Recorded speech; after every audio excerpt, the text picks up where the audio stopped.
본격적인 논의에 들어가기에 앞서 몇 가지 용어를 정리하도록 하겠습니다. 우선 성매매란 불특정인을 상대로 재산상의 이익을 수수하기로 약속하고 성행위나 유사성행위를 하는 것을 통칭합니다. 이를 합법화한다는 것은 법령이나 규범에 맞도록 하는 것으로, 이 토론에서는 우선 성매매 특별법을 폐지하고 장기적으로 성매매 행위를 적절히 관리, 감독하는 제도를 마련하는 것으로 정하겠습니다. 1961년 제정된 윤락행위 등 방지법은 성매매 행위자 모두를 처벌하는 조항을 가지고 있었으나 그 효과는 미미했고, 이에 2004년 성매매 특별법이 제정되어 성매매 자체만이 아니라 성매매 알선이나 토지 제공까지 강력하게 처벌하게 되었습니다. 그러나 이 법이 제정된 후에도 성매매는 줄어들지 않았고 오히려 음지에서 성행하고 있습니다.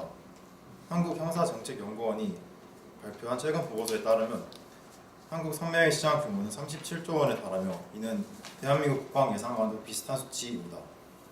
또한 성매매에 종사하는 여성의 숫자는 100만 명 가량이라고 합니다. 매춘이 인류의 가장 오래된 직업 중 하나라는 점을 고려해 볼 때 이렇게 지하화된 한국 성매매 규모는 심각할 뿐만 아니라 강한 지속성 또한 지니고 있습니다.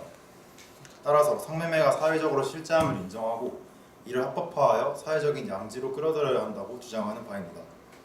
성매매를 합법화한다면 첫 번째로 성노동자들이 놓인 취약한 환경을 개선할 수 있습니다. 음지에서 이루어지는 성매매 산업의 특성상 성노동자는 폭력이나 갈취, 강간 같은 추가적인 범죄에 노출되기 쉽습니다. 또한 그들은 고객과 포주에 비해 철저한 의료 위치를 가지고 그러한 관계를 가지기 때문에 임금을 주지 않는 포주를 고발할 권리, 돈을 지불하지 않는 고객을 고발할 권리, 질병, 실업 등에 대비한 보험에 가입할 권리 등 노동자라면 당연히 주어져야 할 권리조차 누리지 못합니다. 이렇게 100만 명에 달하는 사람들이 법의 테두리 밖에서 소외된 채 각종 불법 행위에 노출되어 있는 현실을 단순히 방치하는 성매매 특별법은 위선적입니다. 저는 성매매 특별법을 금주법과 비유하고 싶습니다. 미국에서는 1920년대에 전면적인 금주법을 실시했습니다. 그러나 음주문화 자체를 아예 없애는 것은 불가능한 일이었기에 오히려 마피아들이 밀주 사업을 계기로 급격히 성장하고 가짜 술을 마신 사람이 사망하는 등 부작용이 속출했습니다. 성매매 특별법도 이와 마찬가지입니다. 성매매 자체가 결국 우리 사회와 분리될 수 없는 실제임을 인정하고 무작정 금지하기보다는 효과적인 관리를 하는 것이 최선의 방안이라고 생각합니다. 이상입니다. 네, 부천수석 알겠습니다. 반대측 2의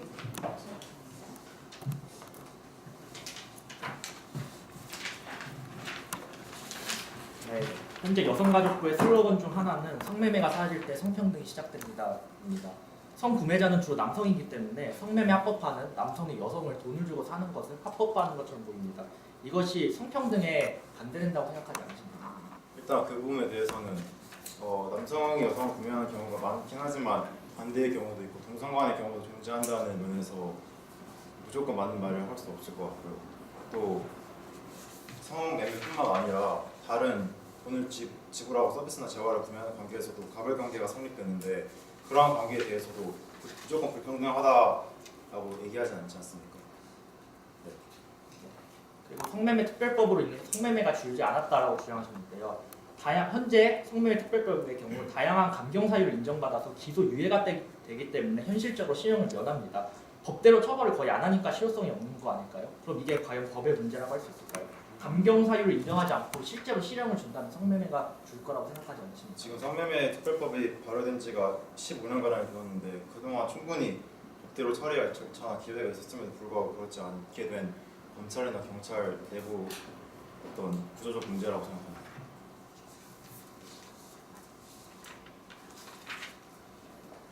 이 성매매 특별법이 생계형 종사자를 보호하지 못한다고 생각하십니까? 그런 측면도 있다고 생각합니다. 그러면 현재 법에다 기초생활수급자나 차상위 계층은 처벌하지 않는다는 조항을 추가하는 것에 대해서는 어떻게 생각하십니까?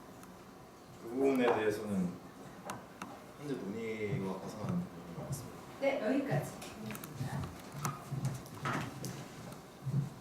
이어서 반대 1위입니다.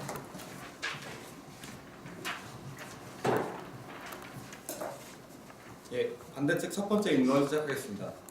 현재 우리나라에서는 성매매와 관련해 성판매자, 성구매자, 성매매 알선자 모두 흔히 성매매 특별법으로 알려져 있는 성매매 알선 등 행위의 처벌에 관한 법률에 의해 형사처벌을 받고 있습니다. 우리나라에서 성매매가 처벌의 대상이 된 것은 윤락행위 등 방지법이 제정된 1961년이었습니다. 2000년대 초반 인신매매로 팔려온 성매매 여성들이 화재 사고로 사망한 두 차례의 군산 화재 참사 이후에 성매매 여성을 보호할 필요성이 더욱 대두되어 지금의 성매매 특별법이 2004년에 제정되었고 특히 이전에 비해 성매매 알선자에 대한 처벌이 더 강화되었습니다. 이렇게 성매매 특별법을 시행하고 단속을 해도 눈에 띄는 성매매 사례가 줄어들었을 뿐 성매매가 근절된 것은 아니며 성매매를 더욱 음지화한 것에 불과하다는 그 실효성에 대한 비판이 있습니다. 이에 더해 성판매자의 인권이 보호되지 못하고 있는 등 성매매 불법화에 따른 여러 문제가 있기 때문에 이를 해결하기 위해 현재 성매매 특별법에 의해 불법화되어 있는 성매매를 비범죄화해야 한다는 의견이 있습니다. 저는 위와 같은 이유로 인해 성매매를 합법화 또는 비범죄화해야 한다. 구체적으로 성매매 특별법을 폐지해야 한다는 주장에 반대합니다. 현재 성매매와 관련된 여러 문제들이 산적해 있다는 것에는 동의합니다. 그러나 성매매를 합법화하는 것이 그 문제들에 대한 근본적인 해결책이 될 수는 없다고 생각합니다. 예를 들어 성매매가 불법으로 규정되었기 때문에 성판매자의 인권을 보호하지 못하고 있고 이를 해결하기 위해 성매매를 합법화해야 한다는 주장에 대해 살펴보겠습니다. 성매매의 불법화가 성매매를 더욱 음지화해서 성판매자들이 인신매매와 같은 범죄에 노출되기 쉽고 공권력의 보호를 받기 어렵다는 주장입니다. 보시다시피 이러한 문제가 존재하는 것은 사실입니다. 그런데 이러한 문제에 대한 최선의 해결책이 정말 성매매 합법화일까요? 저는 성매매를 불법화한 현재 상태를 유지하고 공권력을 동원해 인신매매, 특히 성매매와 관련된 인신매매를 더욱 엄격하게 근절하기 위해 노력하는 것이 더 적절한 해결책이라고 생각합니다. 더군다나 독일 하이델베르크 대학 교수 악셀 베르크의 논문에 따르면 150개국을 대상으로 한 조사에서 성매매 합법화의 정도와 인신매매의 건수는 유의미한 양의 상관관계를 보였습니다. 경우에 따라서는 성매매를 합법화하는 것이 문제를 해결하는 것이 아니라 현재 존재하는 문제를 더 악화시킬 수도 있다는 것입니다. 감사합니다. 네. 이어서 교차조사가 있겠습니다. 찬성 2회 교차조사. 일단 군산 참사와 같은 예시를 두시면서 성매매 여성을 보호하기 위해 성매매 특별법을 제정한다고 하셨는데 예, 맞습니다. 근데 성매매 특별법의 골자가 성매매 행위 자체를 불법적인 걸로 규정하고 성매매에 종사하는 여성들 또한 불법 행위자로 낙인 찍는 법인데 어떻게 연관관계가 있다고 생각하시는지? 어떤 성매매 여성들을 보호하는 것과 네. 성매매 여성들을 불법 행위자로 낙인 찍는 것 간에 어떤 관계가 있는지 여쭤보면 됩니까? 이 성매매 특별법에서 보호하고자 하는 성매매 피해자는 제가 알기로 자기의 자율적인 의사가 아닌 인신매매나 아니면 자율의 형식을 띠고 있지만 강제로 이 일을 하게 된 그런 성매매 피해 여성들을 성매매 피해 여성이라고 규정하고 그 여성들을 보호하기 위한 걸로 알고 있습니다. 그럼 자발적인 성매매 여성의 경우에는 불법적인 행위가 아니라고 생각하신다는 거예요? 그런 건 아닙니다. 현재 법령에 비추어 불법적인 것이지만 그 불법적이라고 해서 보호하지 말아야 한다는 주장이 성립한다고 생각하지 않습니다. 네, 그러면 성매매 자체가 완벽하게 근절 가능하다고 생각하시나요? 완벽하게는 근절할 수 없다 생각합니다. 그러면은 근본적인 해결책은 성매매 합법화가 아니라고 하셨는데 성매매를 불법화한다고 해서 성매매가 근절되지 않을 거라는 걸 인정하셨는데 어떻게 그 부분이 연결이 되는지? 그러니까 근절을 완전히 0으로 만들어서 근절을 해야 한다는 부분이 아니라 성매매 지금 존재하는 성매매 특별법을 폐지하는 것이 현 상황에서 적절하다고 생각하지 않는다는 의미로 이해해 주시면 감사하겠습니다. 네, 여기까지 됐습니다. 네, 이어서 찬성 2회 있는 분입니다.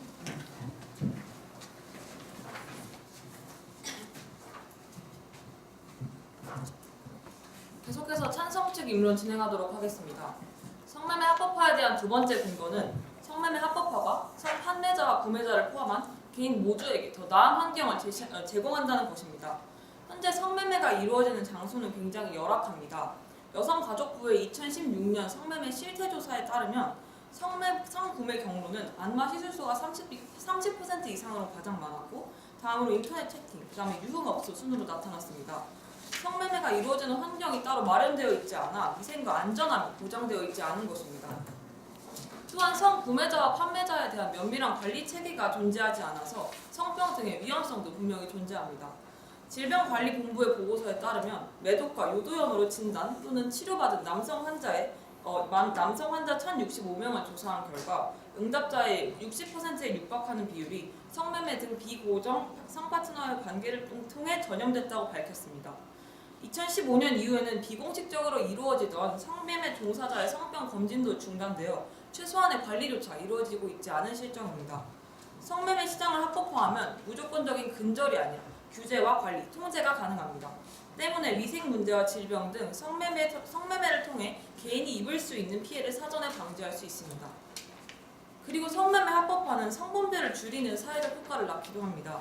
유엔 성폭력 통계에 따르면 스웨덴은 성매매 불법화 이후 7년 동안 성범죄율이 254% 이상 증가하였고 한국 역시 2003년 성특법 제정 이후 성범죄율이 7년 동안 300%가량 증가하였다고 합니다. 반면 2002년 성매매를 명문화하여 합법화시킨 독일의 경우에는 2003년부터 7년간 10만 명당 성범죄 발생 건수가 줄어들었습니다. 성매매 합법화를 통해 성매매 장애 외부에 있는 개인들도 사회적 안전망의 보호를 받을 수 있게 된 것입니다. 정리하자면 성매매 합법화는 성노동자들에게 안전하고 위생적인 환경을 제공하고 나아가 범죄율을 낮춰 국민 전체의 안전에 기여합니다. 마지막으로 성매매 합법화는 성매매의 부가가치를 창출할 수 있습니다. 한국형사정책연구원의 연구에 따르면 2002년 이미 성매매 시장의 규모는 24조 원으로 당시 우리나라 GDP의 4%에 육박하는 비율을 차지하고 있었습니다. 아까도 말씀드렸듯이 2018년 현재는 약 40조 원에 다다르는 경제 규모를 보이고 있습니다. 이는 결코 무시할 수 없을 정도의 시장을 형성하고 있습니다. 아무리 국가가 성산업을 해체시키고 성매매를 근절시키고자 노력할지라도 성을 파고 사는 성산업 역시 그 수요가 계속되는 한 사라지지 않을 것입니다. 오히려 이를 합법화하여 공식적인 시장으로 인정한다면 매우 큰 세수 효과를 누릴 수 있을 것입니다. 정리하자면 성매매 합법화는 성매매의 사회 구조적 문제를 개선하고 개인의 피해를 최소화하며 국가 경제적인 이득까지 창출할 수 있습니다. 그러므로 저희 측은 성매매를 합법화해야 한다고 주장하는 바입니다. 감사합니다. 네. 부처조사하겠습니다. 네, 이메일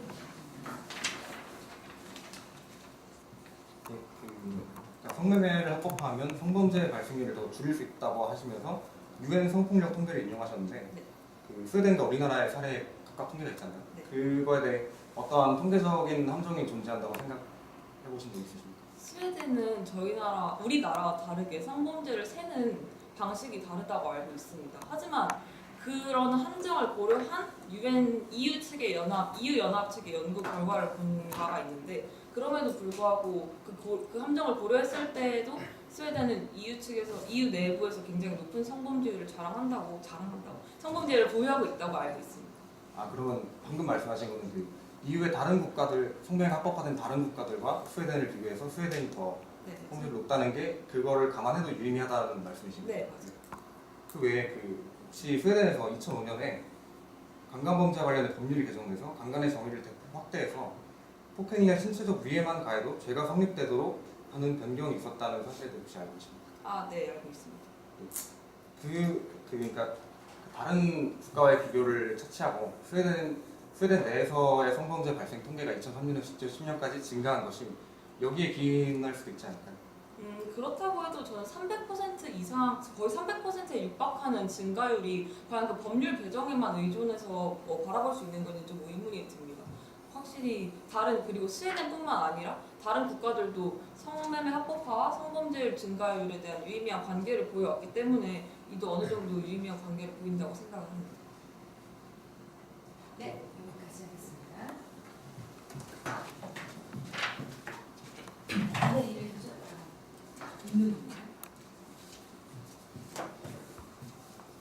안녕하세요. 입론을 맡은 김승우입니다. 본격적인 입론에 앞서서 간단히 용어 정리를 하겠습니다. 원래 비범죄와 합법화는 다소 다른 용어지만 이번 저희 토론에서는 이 두 가지를 구별하지 않는다는 점을 양해 부탁드리겠습니다. 이번 주 화요일 음주운전으로 인명피해자를 낸 운전자에 대한 처벌을 대폭 강화하는 일명 윤창호법이 제정되었습니다. 많은 사람들이 이 법을 기대했던 이유는 법이 바뀌면서 음주운전에 대한 사람들의 인식이 바뀌고 이 인식이 바뀌면 행동이 바뀌기 때문입니다. 이렇듯 법은 인식을 바꾸고 행동을 바꿉니다. 만약 성매매 특별법이 폐지되어서 성매매가 합법화된다면 사람들의 성매매에 대한 인식이 바뀔 것이라는 것은 명백한 사실입니다. 사람들은 성매매에 대해 더 관용적인 생각을 하게 될 것이고 사람을 돈으로 사는 것에 대해 사람을 돈으로 사는 것이 합법화되었다는 인식을 가지게 될 것입니다. 이러한 생각과 인식은 그 자체로도 위험하지만 행동으로도 이어질 수 있다는 점에서 더 위험합니다. 실제로 성매매를 합법화한 독일의 경우 유럽의회 2014년 보고서에 따르면 성매매 산업이 연 145억 유로 규모로 증가했으며 성매매 합법화 후 예상치 못했던 여러 문제점들이 속출하고 있습니다. 또한 성매매 특별법을 폐지하는 것은 아직 국민 정서에 맞지 않습니다. 2015년 한국갤럽에서 전국 성인 1,011명을 대상으로 조사한 결과 성매매는 법으로 금지할 일이다라고 응답한 사람이 61%, 금지하지 말아야 돼, 그럴 일이 아니다라고 응답한 사람은 33%이기 때문에 성매매 합법화를 반대한 사람의 수가 훨씬 많았습니다. 또한 모든 연령, 지역, 그리고 성별, 직종에서 성매매는 법으로 금지할 일이다라고 응답한 사람이 훨씬 더 많았기 때문에 성매매 특별법을 폐지하고 성매매를 합법화한다면 더 큰 사회적 혼란을 불러올 수 있습니다. 네, 이상 의문 마치겠습니다. 이어서 문제조사의 설명지 문제입니다. 법을 제정하는 것이 사람들의 인식을 바꾸는 면이 분명히 존재한다고 말씀하셨습니까? 네. 그렇다면 성매매 합법화가 성매매 종사자들의 부정적인 사회적 낙인을 개선할 가능성이 있다는 것도 어느 정도 인정하십니까? 저는 그 성매매 인정합니다. 네, 그렇습니다. 그러면 성매매가 사람을 돈으로 사는 것이라고 말씀하셨는데 맞습니까? 네, 맞습니다. 그렇다면 성매매 이외에 다른 주로 소위 말하는 3D 직종이라고 하죠. 이런 것도 어떻게 보면 사람의 서비스를 사는 것이고 사실 요즘 현재 자본주의 사회에서는 사람이 제공하는 서비스를 모두 우리가 돈을 내고 사는 것인데 그렇다면 성매매가 이 중에서도 다른 어떠한 하나의 특별한 노동이라고 또는 사람을 사는 것이라고 치부될 만한 이유가 따로 있을까요? 그냥 그런 식으로 사회 보편적인 도덕 원칙에 기초봤을 때 거래할 수 있는 것이 있고 거래할 수 없는 것이 있습니다. 방금 말씀드린 것은 거래할 수 있는 것이지만 예를 들어서 내가 지금 콩팥 한 쪽을 떼어내서 팔아도 전혀 나의 삶에 지장은 없지만 우리는 이를 금지시킵니다. 도덕적인 원칙에 어긋나게 됩니다. 전 성매매도 아직 우리나라에서 그런 경우에 상한다고 생각합니다. 그렇다면 국민 정서를 언급하시면서 아직 우리나라는 성매매를 합법화기에 국민 정서가 형성되지 않았다고 말씀하셨는데 그렇다면 성매매가 불법화되어 있어서 지금 핍박받고 있는 성매매 종사자들의 현실보다 국민의 정서가 조금 더 중시되어야 한다고 생각하시는 건가요? 네, 그렇진 않지만 하지만 합법화를 한 국가의 사례의 경우 여러 질적 연구와 그 통계 자료를 보았을 때 그 성매매 종사자 여성들의 삶이 개선되었다는 통계 자료를 찾기는 힘들었습니다.